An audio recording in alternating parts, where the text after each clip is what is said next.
My people, as you are watching right now, please remember to like this video and subscribe, because what I am about to explain is something every Nigerian deserves to hear clearly. Let us go straight into the matter. This tension we are seeing across the country did not start today. For many years now, communities in different parts of Nigeria have been dealing with attacks, kidnappings, and all kinds of insecurity challenges. But the new twist that is shaking everybody today is the talk that some highly placed officials may have had links, direct or indirect, to payments made to bandit groups.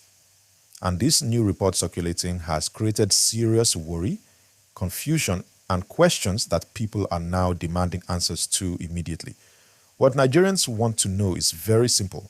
Why would any government official, someone who swore an oath to protect citizens, ever have anything to do with payments to the same people causing harm?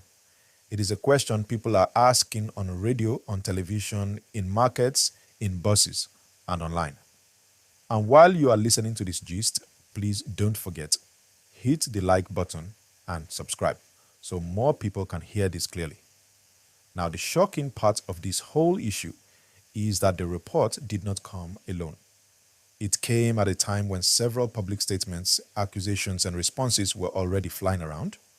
So when this report appeared, it connected to many things people had been hearing for months.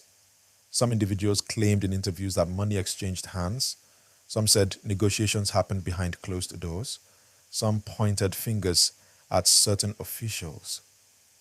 Government representatives came out quickly to deny everything, saying such claims were false, misleading, or politically motivated.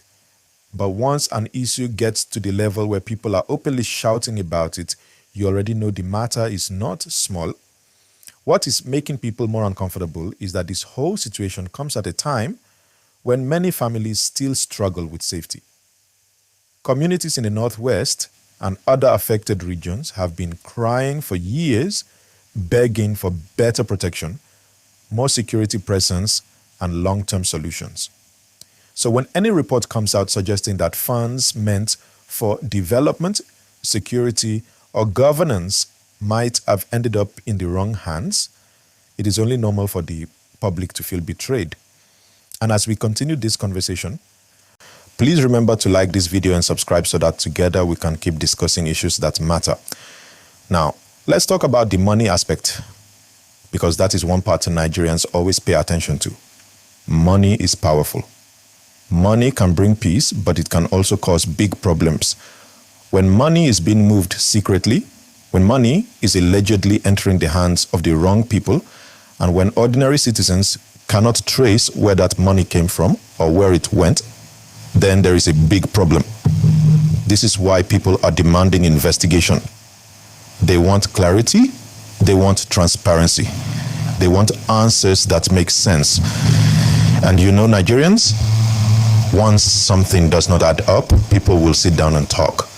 They will analyze, they will compare, they will connect stories from different years.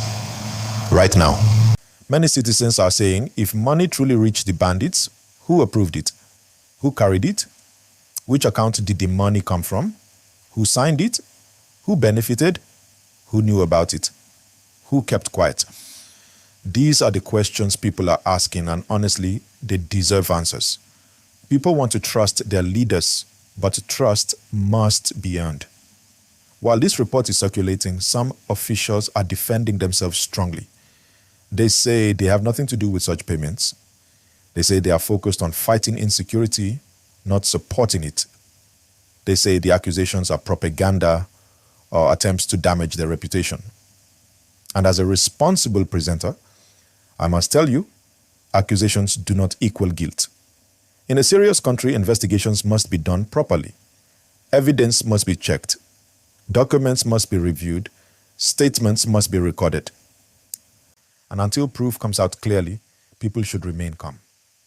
But you and I know something. Nigeria is a country where rumors travel faster than electricity. And even when the truth is still far away, the story is already trending. That is exactly why you must like this video and subscribe, because we are breaking everything down calmly, using simple words that everybody can understand. Let us move deeper into the gist. Some observers believe that certain leaders may have tried to negotiate with these groups, hoping to bring temporary peace to their communities. They believe some officials thought dialogue was the softer approach, the non-violent approach. And sometimes when people face pressure from citizens, they choose methods that may look strange from the outside. Other observers, however, believe that negotiation without accountability only makes criminal groups stronger, because once payments enter their hands, they grow, expand, and get more confident. But the biggest question everyone is asking now is, were these payments authorized? Or were they done behind the scenes without the knowledge of proper authorities? Because if there are officials acting without approval, that alone is a huge issue. If there are officials who genuinely believed negotiation was the only way to relieve pressure on their communities, people want to understand the full story. Nobody likes half information. Nigerians want the full truth. Remember to like this video and subscribe because we are still going far into this matter. Another angle to this gist is the political one. As elections draw near in different parts of the country, insecurity often becomes a talking point. Different camps accuse each other. Some use security stories to boost their own agenda. Some try to discredit opponents. And because insecurity affects lives directly, the topic becomes emotional, and emotions influence how people react. That is why we must speak calmly, clearly, and logically, so that this conversation can help people understand the situation, not cause more fear. Now let us talk about the citizens themselves, because the people's reaction determines a lot. Nigerians have reached a point where they are no longer shy to demand explanations. They want openness. They want policies that work.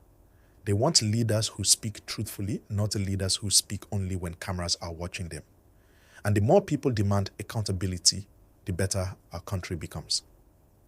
Another important part of this topic is the role of security agencies. These agencies have been working hard for years, risking their lives every day. Many officers have paid the ultimate price while trying to defend the country. So when a report comes out suggesting that some officials may have been enabling the same criminals these officers are fighting, it causes moral conflict. It makes people question motivations.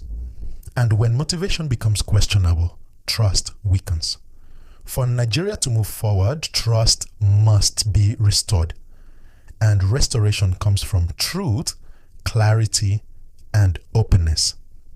As you are listening, please remember to like this video and subscribe, because this kind of conversation needs all of us involved. There is also a financial angle that many experts have discussed. Every time ransom money is paid, or allowances are given, or supplies enter the hands of criminal groups, the financial power of those groups increases. And once they have money, they can buy equipment, expand operations, recruit new members, and become more difficult to defeat. That is why many analysts argue that money entering the hands of criminals is extremely dangerous. It turns insecurity into a business. But again, everything returns to one big point. What is the truth behind this new report? That truth is what Nigerians are waiting for. That truth is what investigators must uncover. And until then, responsible reporting requires patience and balance.